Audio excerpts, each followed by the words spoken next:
I guess I got a little bit too ahead of myself, and I ended up, I tore my ACL that one year. I missed the whole year of basketball. And then I looked, and everybody was crying. Even my dad. I've never seen my dad cry before.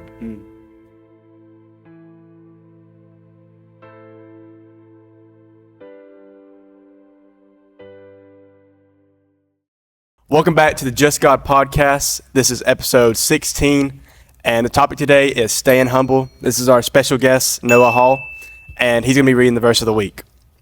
This is Matthew 5:5. God blesses those who are humble, for they will inherit the whole earth. Man, that verse, when we were looking for that verse, bro, like that one was like perfect. It like popped out. Yeah, I just searched it up on the Bible app. Like, Dude, God has a crazy way of just like, you flip open the Bible, words It's are just there. there. It's Yeah. crazy. Yeah. And like it could be stuff like that you don't like. You like read it a week later, and then like a month later, it's like different. Yeah. It completely changes pretty much. It's like the whole meaning behind it. Because then you gain understanding in that time. Yeah. You just let it sit on your spirit. Dude, it's like I was reading James. Mm-hmm. I was reading James, and James is mostly about works. James talks about works a lot, and he was like, faith without works is like as a body without breath, it's dead. And I was like, okay. Yeah. And then I sat on it, I thought about it, and I was like, and now I understand like what he means. It's crazy. Before we keep going forward, obviously the background's a little bit different. Yeah. It's not our usual place. It was like a studio. Yeah. So Yeah. This is actually very temporary. Hopefully, not hopefully, but Some things happen. we might use it from time to time, I think. But yeah, this is all. Shout out to Fyffe Church for letting us use their youth center. Yes, It's sir. Like, bro, just like everything. It's just the whole setup. It's just For real, insane, bro. Yeah, I Shout just out- keep looking around. We look like professionals. I know. Shout out to That's Matthew good. Malone and the entirety of Fyffe Youth for making this Yeah. happen. We appreciate Yeah. them. Bro, and if you're from Fyffe, bro, just like Leave a comment. Drop a comment bro. down. If you go to Fyffe and you're in the youth group, or just go to Fyffe Church, just like drop a comment. Yeah. And if you don't have a church to go to, come here. Yep. It's fire. Yep. Yeah. And this is Noah. He went to our school. He just graduated. So Yeah, Yeah, I actually I do the sound and production here, so yeah, so he works here. So we were able to get this place. Yeah. And it's all thanks to God, man. Yeah. So I guess talking about like humbleness, have you ever met like anyone that's like, I guess like not like they're more they say they're humble but they're not really humble? Me, when I was before I hurt my knee, I was really prideful. Like actually, like when it came to like playing sports, especially football. When I first moved there to Marshall, I was like I would score a lot, you know, and I felt like I was doing really good, and I would be like super like, oh yeah, I'm that guy. And then I guess I got a little bit too ahead of myself, and I ended up, I tore my ACL that one year. I missed the whole year of basketball, and through all that, I was angry at myself for just being so prideful over something that like was given to me by God. Like I didn't grow my athleticism or my talent for the game of football by myself. God had to let me, had to allow me to let it be like that. When you tore your ACL, did you like think that you just weren't ever gonna play football again? When I tore my ACL, I genuinely thought I thought my life in sports was over. I thought I would never play basketball again. I thought I'd never play football again. Yeah. But then, I got surgery done, and my doctor actually said, thank God for this, that I'm a lot better than most people when it came to my recovery. Like I actually jumped higher after I got my knee fixed and everything. It's just crazy. People were praying for me. Before that time, I've never had really people pray for me. I mean, I've had people pray for me, but I've never been like super open to it. Yeah. So it's a different experience when someone genuinely prays for you, and then you learn to receive it. Because even though you feel like you don't deserve it, hey, look, man, I need this. Yeah. This is what I need. Yeah. And it helps a lot to just receive it and really feel what God has for you and how He will heal you from anything.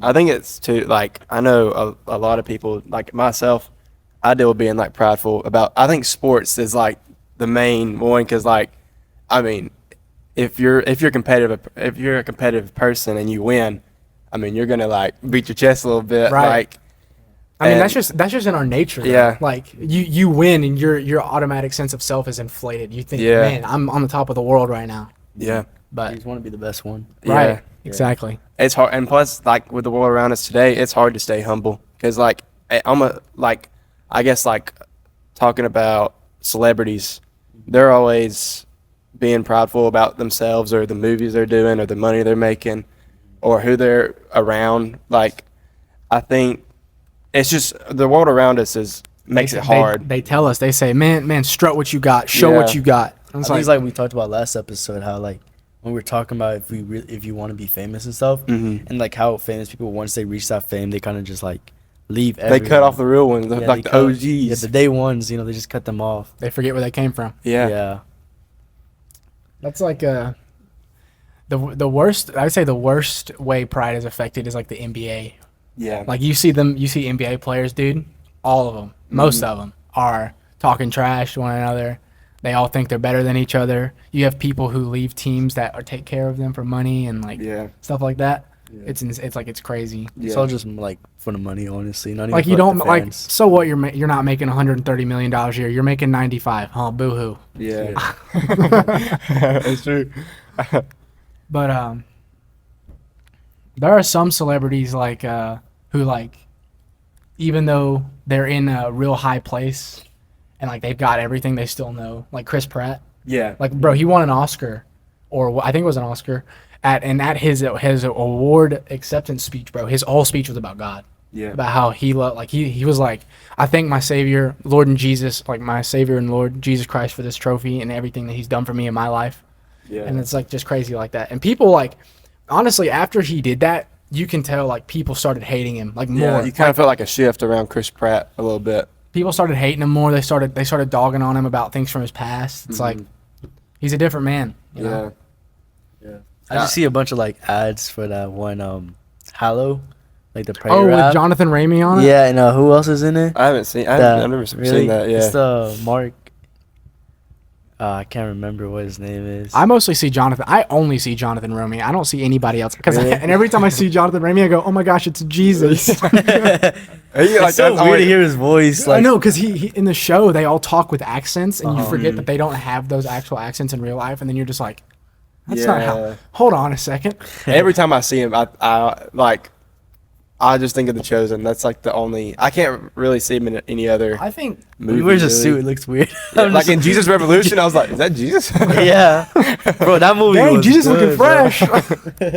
Bro, Jesus Revolution was really good. I know, bro. I've never seen it. Really? I literally watched it in theaters, bro. I was crying in the baptism scene. The baptism scene, bro. I haven't watched it. I think I bought it on like Prime Video, but I haven't watched it in like a while. Really? I showed it to my cousin. She started crying. Bro, it is sad.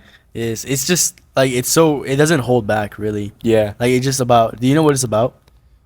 Well, the words of Jesus Revolution, I'm assuming it's people coming to Christ. Yeah. Through everything. It kind of goes. It's like based in the 70s, right? Yeah, in the 70s, and it's this guy who's like a drug addict, right? And how the guy that plays Jesus, Jonathan Ramey, Mm-hmm. he's like he kind of opens like this whole like community for like drug addicts and just like hippies For people who need them. Yeah, and it's just crazy seeing like his journey and stuff. And it's not like, smooth sailings. Like he still has problems. Yeah, I think that's the biggest problem with movies nowadays is that they try to tend away, like especially if it's about something as like I'll say controversial, even though like because it is a controversial topic. Yeah. Christianity, but especially when a movie is about something as like go big or go home as Jesus and faith, they kind of take away all the hard stuff. It's like, we'll have a movie about Jesus saving people, but we won't show the tears at home. We won't show the anger and the temptations that come with all of that. And it's just like, I feel like when they do that, the only like transformation you see is just them like reading their Bible. Yeah. Right. And it also, those movies also show people, it shows like people that watch those movies and they want to go to Christ. It doesn't show them that their life will not be any easier. Yeah. In fact, it'll get harder. Yeah. Because when Satan sees that you have something going good for you, especially when you're running towards Christ, he'll try and trip you. He'll hurt you, steal things from you. Mm-hmm. Yeah. I think a good movie too that like kind of, like one of the good Christian movies that I've watched that's helped me the most was The Forge. Like showed, honestly, I'm not even gonna lie, the podcast it reminds me of The Forge. Like the getting podcast? A group of guys together or like girls or whatever. Yeah. But and like growing closer like together. Yeah. To just like, and it showed the hard times, the struggles through like his life. I think my favorite scene from The Forge is when he was in his room and he was just yelling. Yeah. And he was just angry, like, cause like I had one of those moments recently. I'm not gonna go into many details, but I was like super angry at God, and I was just like, I've prayed, I've done all this, and for some reason it feels like you're not helping me, Lord. Like, what am I doing? And then, like the topic of the podcast, he just helped me to stay humble through it. Yeah. Basically, he told me, like what he told Job. He said, "Who were you when I formed the earth? Who were you when I made the heavens?" Right? I was nothing. I was nobody. Yeah.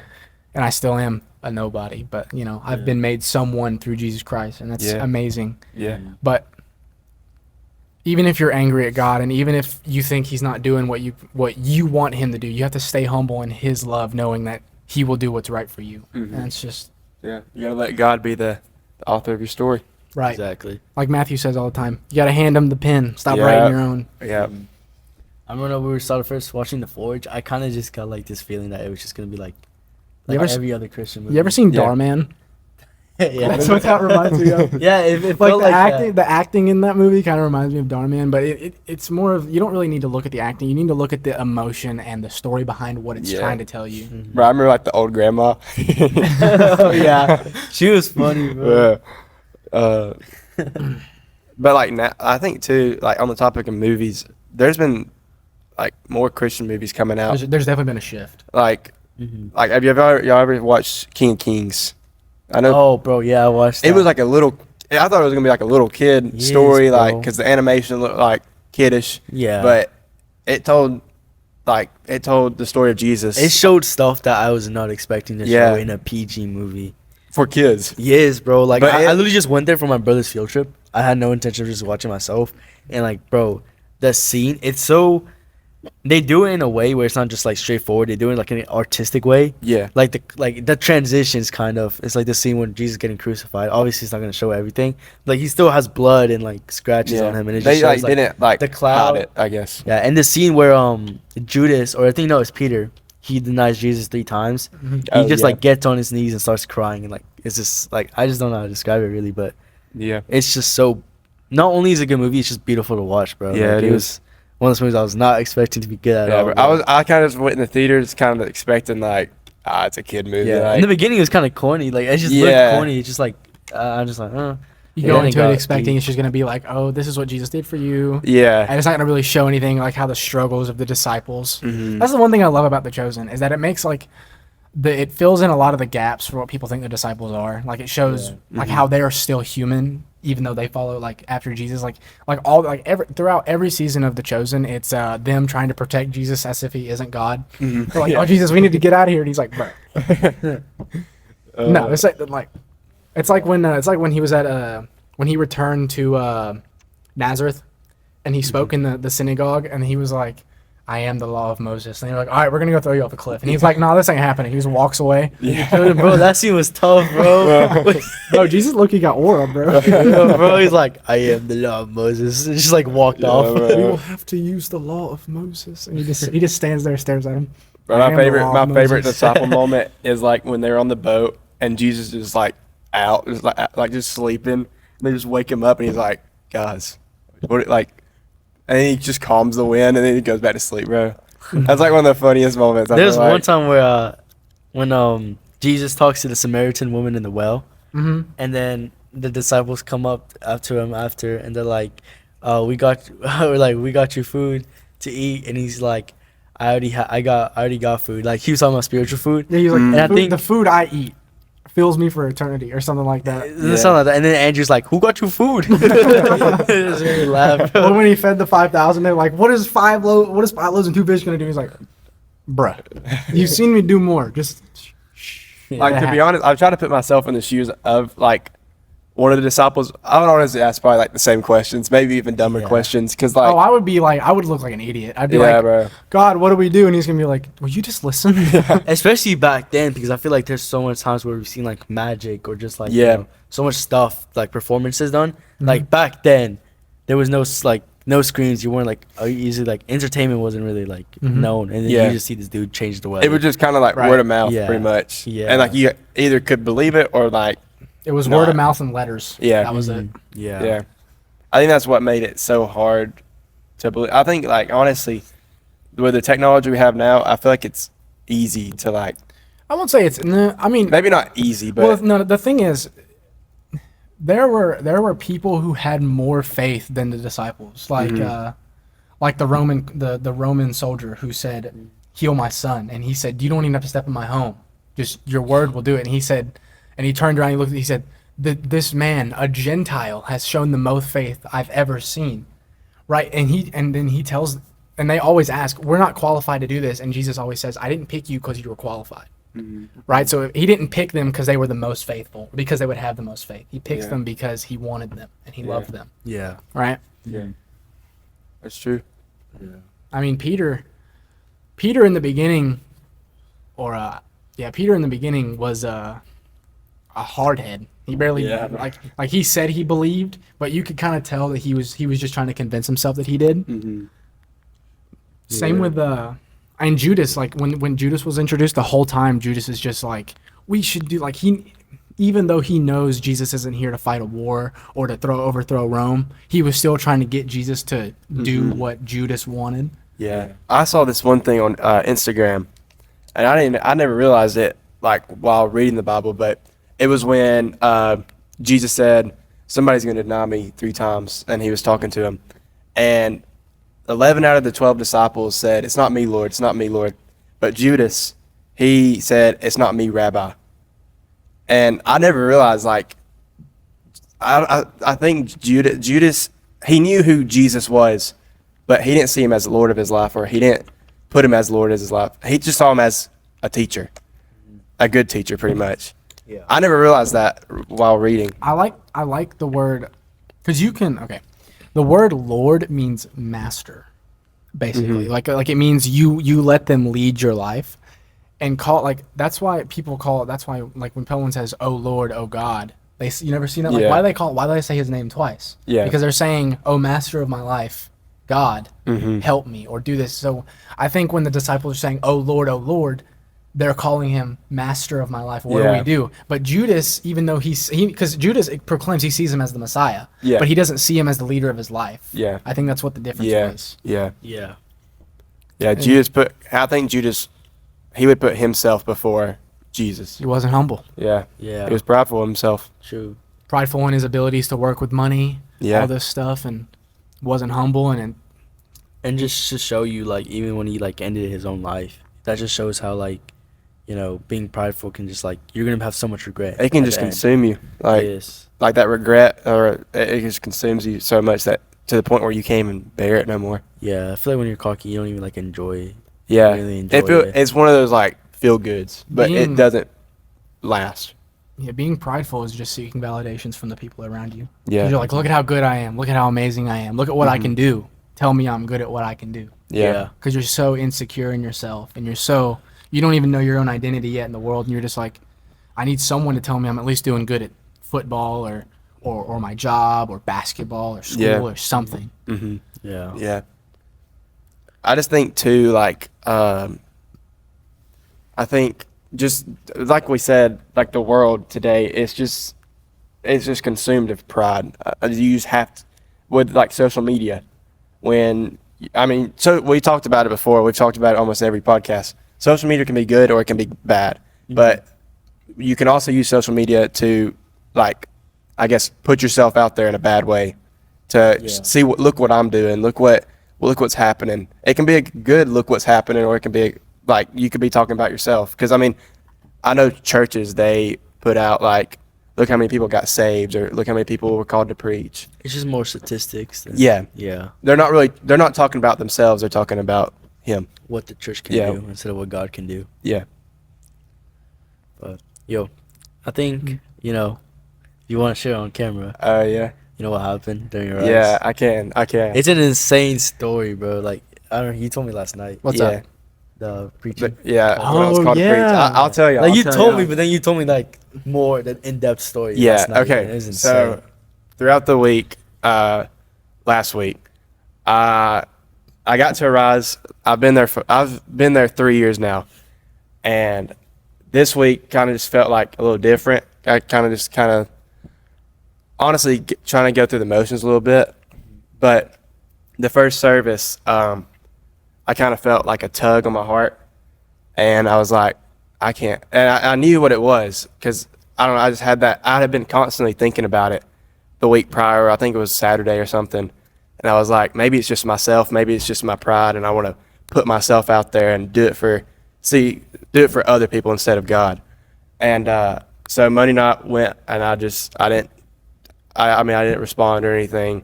Tuesday night didn't respond. Still felt that little tug. And then Wednesday night, no, I didn't go down or anything. But the last night, Thursday night, the whole day was crazy. I woke up at like 5:30 because we had to wake up pretty early. And me and Matthew, or Chewy, we woke up at like 5:30. We went on the porch, and I was like, you want to do like a devotional, like when we wake up? And he was like, sure. So we, before we went to our devotional, I ate me a Pop-Tart and a Dr. Pepper. And I was like, okay, that's like using my go-to. But after our devotion, and we had all gotten ready and stuff, and we were heading on the bus, my stomach was like, it was bad. Like, I just had it was basically like a random stomach bug. And we got at the little con center, and the first service started, and stomach still didn't feel good. I could barely stand up. And as soon as the service ended, I did like one little cough, and I was like, I'm about to puke. And I like ran to the bathroom, bust open a bathroom door, and just threw up my guts out. And after that, I felt better. And then the second service started, and I still kind of felt like, backtrack. Today, the Thursday was like, I was like, okay, Wednesday night, I was, I know I'm all over the place, but Wednesday night, You're good, bro. I kind of regretted not, responding to it. And I was like, okay, I'm going to do it tomorrow. So, and then, okay, now going back, second service ended.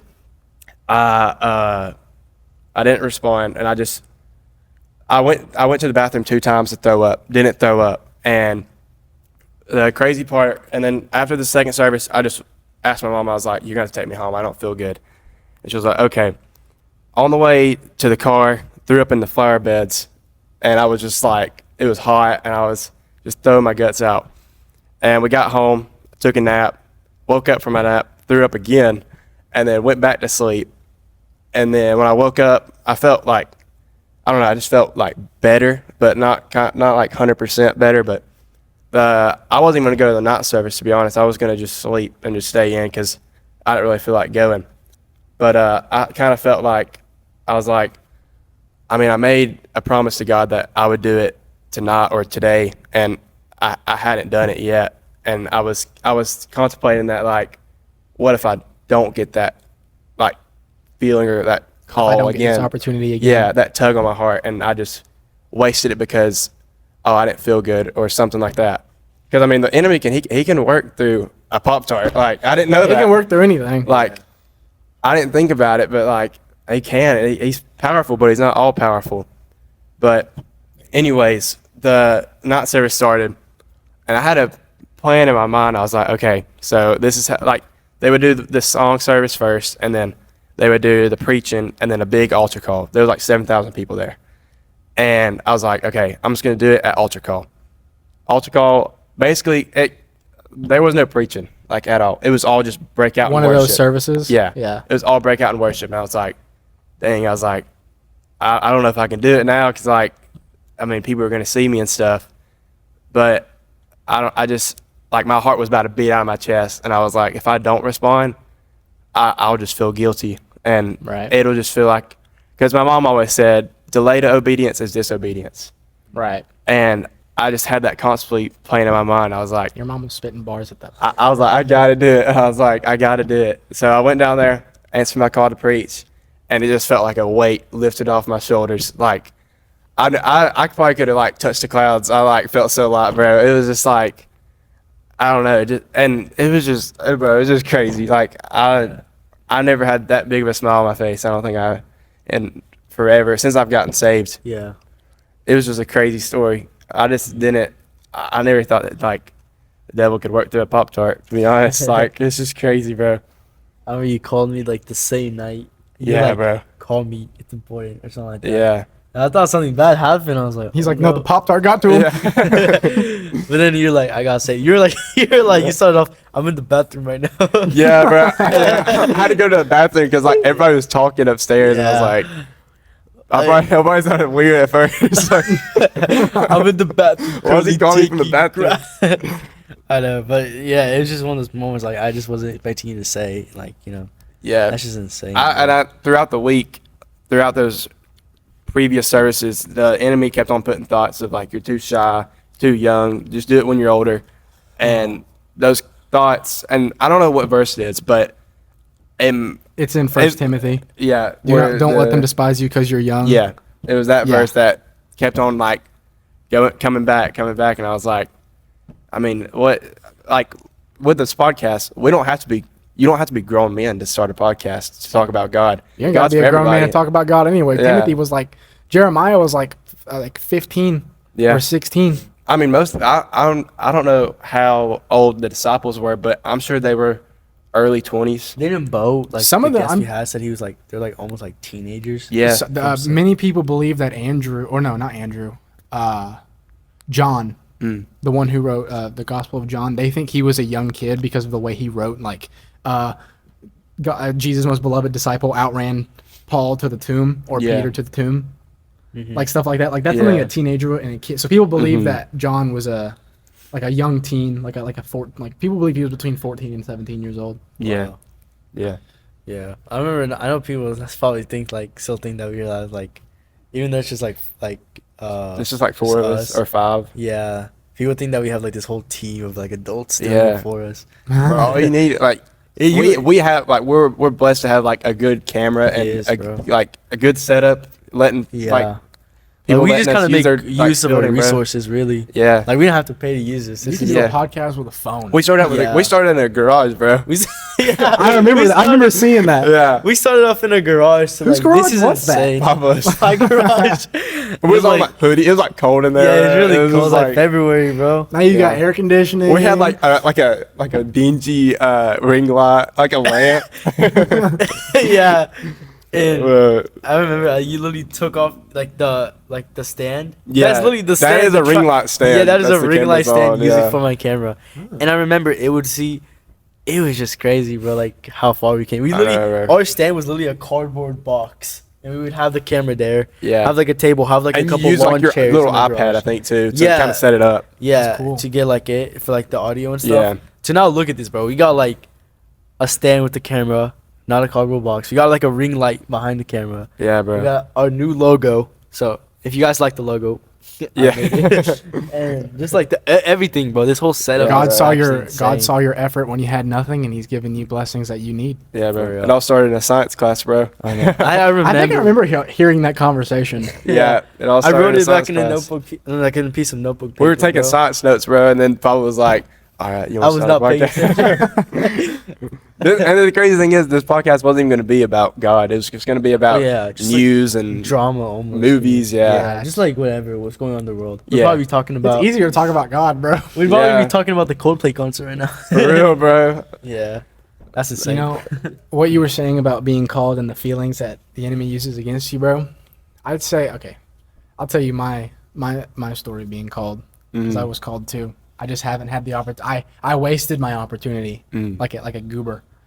And but when I was around 15, I was at my dad's church, and it was the middle of service, and they were doing worship, and I felt like a really like deep feeling in my heart, and I was Yeah. like, yeah, and it was just like, go tell someone you're ready to preach. It keeps on like bothering you too. And throughout you're the service. and throughout you're trying to keep your arms up. Or at that time I wasn't as open with my faith as I am now. So at the time I was just arms crossed in front of me, looking Yeah. down, and I'm trying to ignore it. And the whole time it's just like, go tell somebody, you need to do it now.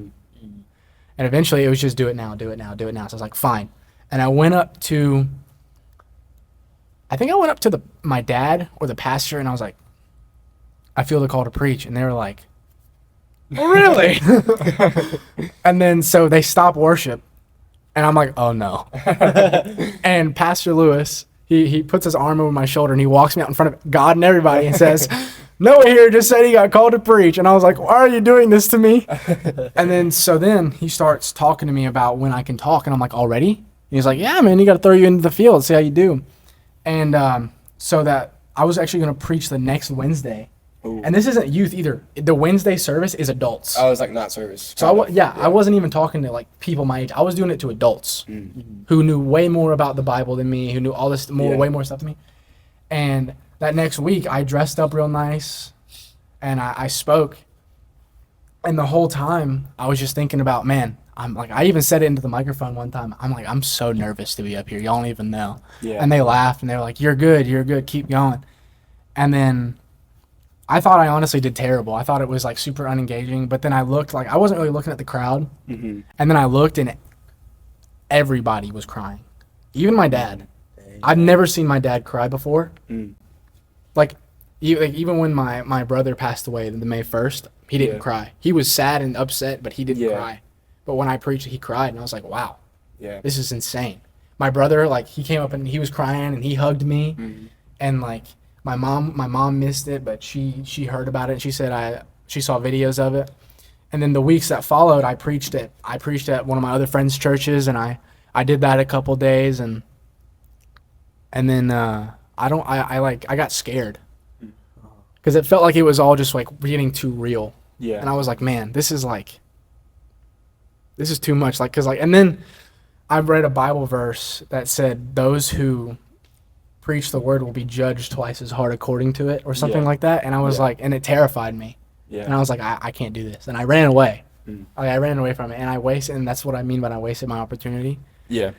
So I'm going to tell you this as somebody who's done it, and someone who wants to do it again, and I will eventually. Don't let the enemy tell you that you're doing a bad job. Don't let him tell you that you're too frightened. Don't tell him, because listen, when you get up there and you start talking, it's not you anymore. Yeah. All right. Especially if you're just like, you can flow. If you let it flow like a conversation. Yeah. Just like you're talking to somebody. Yeah. Just look at one person, just act like you're talking to them. Exactly. That's what I did. Yeah. And you just let it flow out, and you'll make sure you have notes and everything. Yeah. But stay humble in the Lord. Let Him guide your words. Don't try and speak for your own words. But the biggest thing, also, that the enemy tries to tell you is like, you're doing this for others' validation. You don't want God to be glorified. You just want people to put you on a pedestal. That's one of the thoughts I've had. That's exactly the thought that drove me. That's the thought that drove me away from it, and like that terrified me. I was like, am I doing this for people's validation? Yeah. And at that point in time, I had no real close like spiritual leaders in my life who were telling me that was actually a good thing that you're thinking that, because that means the enemy's attacking you. Yeah. Right. So I just assumed that was my own thoughts coming out in like a manifestation of what I really wanted. Yeah. Yeah. And I was like, yeah, no, I can't. And someone asked me to do it, and I said, no, not this week, and I stopped. Yeah. Yeah. Bro, that's a powerful testimony for real. Yeah, bro. And like now doing this, bro, it's just like the step in the right direction for real. It's like, who knows how many people are watching. I'll say this to anybody who listens and they feel a call to, even if they feel a call to preach or get saved, do it now. Yeah. You do not know if you have tomorrow. You're not promised tomorrow. And you're not even promised the rest of the day. Yeah. Right. And I'll tell you this, if someone is earnestly trying to get you to come to church or meet Jesus and you don't know what you're doing, you don't have to know what you're doing. Okay? You don't have to know anything. For His burden is light and His yoke is easy. It's easy. There is nothing that you can do to take away His love from you. Go to church. If you have church hurt or anything like that, realize that that's not Jesus. Yeah. Whatever those people said to you, oh, you can't come here, you're not saved, or you've done too much in your past. That's not the church. That's not God. That's the devil. Don't let him get to you. Okay? Yeah. Find Christ. He loves you and He wants you. Yeah. Jesus is a relationship, not a religion. Exactly. Christianity was actually not even a word when Jesus was alive. Yeah. It was actually, or it was a word, but they didn't use, the people who followed Christ didn't use it, because it meant, it was a derogatory term that meant like little one of Christ. Yeah. Yeah. It's powerful that, like, bro, that's just like a powerful story, bro. Yeah. I know. It's not, bro. I mean, honestly, I have so many, I got a lot of guilt about that time in my life, because I would go up there and I would preach like I was some holy guy, and then I would go and sin the next day or do something that night. and then the devil brings up, hey, whoa, what is this? Hey, Thought you're man, supposed- what are you're you supposed to be, What are you looking at, dude? Yeah. Didn't you just preach a word? What are Yeah. you doing? Why don't you pray ever? Why don't you read your Bible? should you be held up to a higher standard? Exactly. And it's like, and all this time I'm like, yeah, you're right. Maybe I'm not good enough for this. Maybe I'm not built for this. And it's like, nah, you're built for it. Yeah. I literally remember the night we filmed the podcast. I went to edit it, and just something in me was telling me to just like not post it, like make up an excuse to you guys, being like, lost the footage, didn't record, it just came out really bad or whatever. Right. Like I just had so much excuses, and I was literally like almost about to do it. Oh, I just I noticed it changed. The I was screen like, what are y'all changed. looking at? Right. I It's a really screen like the change. logo. Yeah. I do like the logo. It's fire. Yeah. But it was just like I was literally about to tell you guys, I don't think we should post this, or at least just post. Like I just don't think we should post it. You know. This is probably Yeah. my I'm gonna be idea. honest with you, bro. Like when we did, right after we did the first podcast, the enemy tried to put in thoughts like, you said something wrong right there. Like that's not true. Somebody's or going to anything. misinterpret this Yeah. word and use it against you. Yeah. And even when I did, and then like finally I was like, I'm gonna post it, but it's not gonna go. No one's gonna watch this, bro. Yeah. No one's gonna watch some 4 kids in the garage talking about God. Probably like 5 views. Yeah. It is sitting at over 270 views right now. Oh, Yeah, yeah. Bro, that's all gone. It bro. is insane, bro. Just seeing how much people came to support us on that very first podcast, and that just Mhm. after that, bro, I was so locked in. I was like, okay, I'm doing this, and like the Yeah. people literally reached out to me saying, bro, I was not expecting you guys to do this, and it just like Yeah. it's just that. We've even feeling, had bro. we've even had hate comments along the way. Yeah. Like I never thought, like I've never, I guess, seen anyone like face to face, I guess, or Yeah, like- say something bad about God or trash God in front of me. Yeah. But like That's a blessing. I know a lot of people do, and a lot of people see it because there's this one street preacher I watch. I don't know his name, but he wears sunglasses and he goes to all these like, Is he a white dude? yep, I know who you're talking about. he has like a side part, like a yeah, comb yeah. over it. And, he, Yeah, and he goes to like these like pride yeah, things. yeah, And people like bro, he just gets persecuted. like that one girl, that one lady who went up to him and was like, "Do you want to get shot?" Yeah, Like you know what I'm Bro, talking about? yeah. And that's like that's insane to say that to somebody. I know. And she said it through a microphone where everyone could hear it, and it's yeah, like that's bro. insane. It's just crazy that like, I don't know. God has so much love, but I don't know how you can hate that love. Like, Because people misinterpret that love as something they deserve. yeah, That's why. Like that's why people whenever someone gives the argument as, "Oh, why does an all powerful, all loving God send us to hell?" And everyone's all and you like God doesn't send you to hell. Hell is the default. yeah, People think that they deserve heaven. hmm Even though they've cussed at people, they have anger at their brother, they've sowed discord among others, they gossip, yeah, and they do all these things, and it's like when you realize that hell is the default, it's what you actually deserve. hmm It's a different understanding. Like I saw a thing where it's like, let me see. It was like when you realize that. Oh no! It was like, why would an all perfect God, all morally correct God send you to hell? But then you think about it, why would an all perfect, all moral God send you to heaven? yeah. It's like why would he? We don't deserve heaven. Exactly, we don't. I think a lot of people misinterpret it because They're entitled. they go off what they think God should base them off of because of their works, or hey God, look at me, look what I just did right here. Lord, look, we prophesied in your name. We cast out demons in Yeah. your name. Depart from me, for I never knew you. Yeah, Right. and there's gonna it's scary. Like there's gonna be people that happens to, and it's And there's sad, but it's you had a choice. It's free will. right. And there's also going to be people who, because the thing about hell is that you remember your life choices. Mhm. You have the regret. Like when after the judgment happens, you will live with that regret Yeah. for eternity, in the fire, Yeah. right?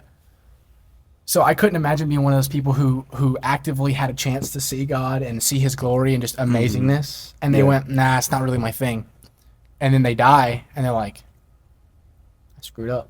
Yeah, and it's one of the biggest mess ups you'll ever make because It's the mess up of all time. yeah, like there's no going back. There's It's no like, I'm sorry or I'm. Yeah, there's no God forgive me. It's like the Lazarus and the rich man. Yeah, I remember I don't know who it was. I think it was Brother Mike, but he showed us the video of that, and bro, it's like it's crazy because Abraham, send Lazarus to dip his finger Yeah. in the water, and it's like, buddy, you're cooked. yeah, You chose this, and then he was like, well, tell my 5 brothers that about like let them see me, like raise me from the dead so I can at least tell them about it. And they were like, if they can't believe based on what God has already done for them and what God has done in this life for you and others, they won't even believe if you raise from the dead. And it's true, because Yeah. like the Pharisees and I don't know if the Chosen is like super duper accurate, but I Yeah. like to believe that some of the stuff that's even not in the Bible, that they, like it would make sense for them. Like when Lazarus was raised and they were gonna kill Lazarus, when they Yeah. were plotting to kill Lazarus, to be like, hey, let's kill Lazarus to make it seem like he's a sorcerer. Because there's that one rabbi, I don't even know his name. He's like an angry dude, and he's like, this witchcraft and sorcery he's using to bring people back from the dead. It's like, bro, what witchcraft and Yeah, sorcery do you know Or that like does that? when he casted out demons, they thought he was Do it casting in out the- demons in the- from Satan. Yeah, it's like, how? Okay, Like- that doesn't even make any sense. How can you cast out demons in the name of the guy who rules demons? Yeah. It makes no sense. It literally doesn't make no sense. And two, like kind of how I think people have made it, they're too cool to live out their faith. They'll wait till after they get out of high school because they want to live their cool stage in high school. But Right. that's not the case. Like you just have to live out your faith, and God will work through you. And heck, you might be one of those vessels for somebody to. You might be someone that saves somebody's life. Yeah, Or saves their eternity. yeah. Yeah. And people don't. I feel like people nowadays, they don't see it as that. They see it as a have to or check off a box. Yeah. But it's not that. It's know- once you discipline yourself enough, it becomes a Right. joy too. Right. The one thing I don't understand is about people. They're like, oh, I don't want to be indoctrined to this. Like, this. I'm like, even if, big if here, even though I know it's not true. If God wasn't real, have you seen how happy people are who are Yeah. truly invested in their faith? Mm-hmm. Like Matthew, bro. That man is smiles and giggles every time of the day I see him. For real, I don't bro. think I've ever seen him sad. I remember the first day I met him. He just jumped at me. I was like, You bro, could he tell- has so you- much energy. You could tell that man is like invested in God, Yeah. bro. And it's like, even if Christ wasn't real, I don't care. I'd want that happiness and joy anyway. Yeah, But the fact that joy comes from him, that means he's real. And the fact that he's done so much for me in my life, Yeah, bro. if I would to deny Christ at this moment in time in my life, I would just be a liar. Yeah. And that I would just be the biggest liar of all time, because I've seen what he's done for me. I've seen what he's done for my family. My dad should be dead. Like, I'll tell you this: when we went to Greece, I say around 20 before the pandemic. My dad was walking up a hill in Greece, and he had his chest was hurting. And when we got home a month later, or like a few weeks later, and then my dad's chest was still kind of, he kind of hurt every now and then. He went to the doctor, and the doctor said, "You have 4 blockages. You should be dead." Like, in his heart, he should be dead. Like, I believe that if my dad was lost and he wasn't a follower of Christ, he would have died. I wouldn't have a father anymore. Like, I wouldn't have a dad anymore. yeah, And like, there's no way I can go, yeah, God saved my dad, but I don't believe in him. Yeah, I don't think it doesn't make any yeah. sense. It's crazy how God works, bro. It's crazy. It's hard not to believe in him. It really is. It's so hard not to.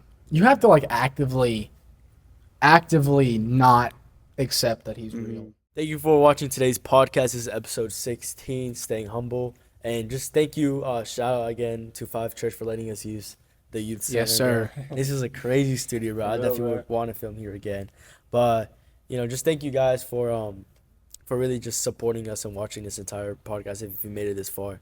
So just all the gratitude. So thank you.